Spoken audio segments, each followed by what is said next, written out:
É fundamental a gente reconhecer que dentro dos pacientes com doença de Parkinson, entre eles, nós temos subtipos diferentes de doença de acordo com a predominância clínica, quer dizer, com o tipo de sintomas que esses pacientes apresentam dentro dos possíveis sintomas motores ou de movimento.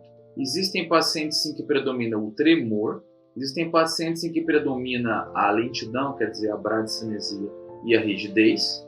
Existem pacientes em que predomina as alterações de equilíbrio e de marcha ou de caminhada. Então, claro que existem também dentro desses subtipos variações, mas são três grandes tipos de pacientes dentro de todos aqueles que têm a doença de Parkinson. É legal a gente chamar atenção para essa diferença, porque é muito comum o paciente com Parkinson ou seus familiares compararem a sua situação com a de outros pacientes. Às vezes em grupos que se juntam para conversar sobre Parkinson, em associações de Parkinson, ou mesmo numa sala de espera de um consultório médico ou de um outro tipo de terapia associada. Os pacientes olham para os outros e às vezes parece quase que não é a mesma doença. Então, sem um olhar cuidadoso, às vezes esses pacientes parecem muito diferentes. Isso pode fazer com que o paciente se sinta: será que meu diagnóstico está errado? Ou será que meu tratamento está correto? Será que o que funciona para esse colega, esse amigo, não funciona para mim? Ou vice-versa, quer dizer, ou funcionaria se a gente usasse a mesma coisa para os dois?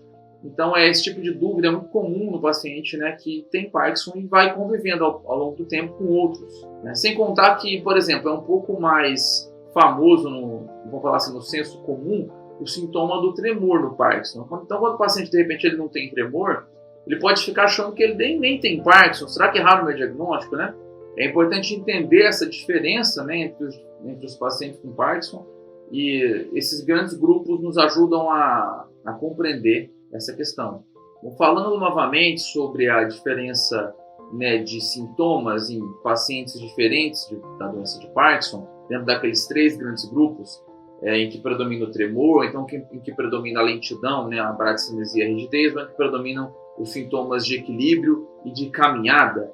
Essa diferença ela é tão importante, ela é tão notável, que existem estudos que já mostraram que depois da cirurgia, depois de implantado o eletrodo milimetricamente naquela região de interesse, e aquele eletrodo já está ligado aqui ao gerador, tudo debaixo da pele, aquilo já está funcionando há um tempo, o efeito cerebral em diferentes regiões do cérebro dessa estimulação do eletrodo colocado na cirurgia, o efeito dessa estimulação nesses diferentes grupos de pacientes, o efeito é diferente, tá certo? Então, as regiões que vão ficar mais ou menos ativadas por causa do tratamento da estimulação elétrica feita pela cirurgia, as regiões cerebrais vão funcionar de maneira diferente nesses grupos diferentes de pacientes. Por exemplo, uma região chamada área motora suplementar, ela fica mais ativada depois da cirurgia naqueles pacientes em que tem os sintomas de lentidão, ou bradicinesia, e rigidez. Essa região ela vai ficar mais ativada nos pacientes com esses sintomas do que naqueles pacientes que têm tremor ou alterações de equilíbrio ou de caminhada.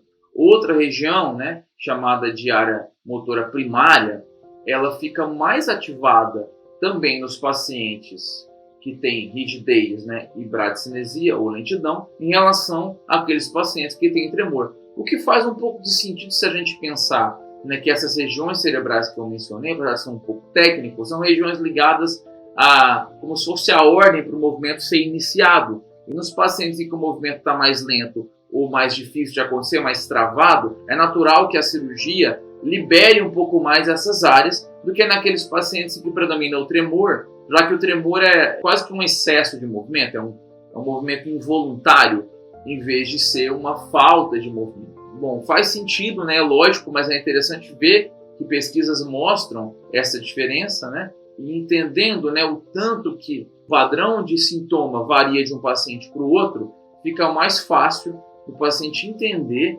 que ele não é igual ao outro paciente. Isso parece óbvio, mas é motivo de sofrimento para muita gente. É um motivo de sofrimento para muitos pacientes e muitas famílias. Parecer que, de repente, eu não sou igual ao meu colega que tem a mesma doença, então algum de nós dois, de repente, está com o diagnóstico errado, ou está com o tratamento errado? E a cirurgia, ela vai afetar a gente de maneira diferente? Como a gente já falou algumas vezes, a cirurgia tem melhor resultado para alguns sintomas que para outros. Tem pacientes que podem ter resultados excelentes com a cirurgia e outros pacientes que podem não ter resultado bom com a cirurgia. Por isso que é preciso ser feita uma avaliação muito rigorosa, né, e multidisciplinar com colegas de diferentes áreas, né, um protocolo muito rigoroso para que a cirurgia, ao ser feita, traga os resultados esperados, tá certo? Então, por exemplo, para tremor, a cirurgia tem um resultado muito bom. Para rigidez e bradicinesia, quer dizer, para o travamento, para a lentidão dos movimentos, o resultado é muito bom. Para alterações de caminhada, depende um pouco. Normalmente, quando o paciente melhora ao usar o remédio e piora ao usar o remédio, esse lado da caminhada, a cirurgia também pode ajudar. Então, os principais 3 grupos de sintomas motores, né? Tremor, rigidez e bradicinesia, e alterações de equilíbrio e de caminhada, esses 3 grupos eles respondem de maneira diferente à cirurgia, sendo que esses 2 primeiros, de tremor, rigidez e bradicinesia, tendem a responder melhor, enquanto que a caminhada apenas quando o paciente tem uma resposta positiva ao uso do remédio e piora quando o remédio passa o efeito. Se o paciente, por exemplo, tiver muita alteração de equilíbrio, isso normalmente não tem muito efeito positivo com a cirurgia. Como eu falei, a importância de ter uma indicação correta e uma equipe que levou o paciente de modo adequado ao melhor tratamento para ele. Cada paciente é diferente e na doença de Parkinson isso fica muitíssimo claro. O tratamento tem que ser personalizado.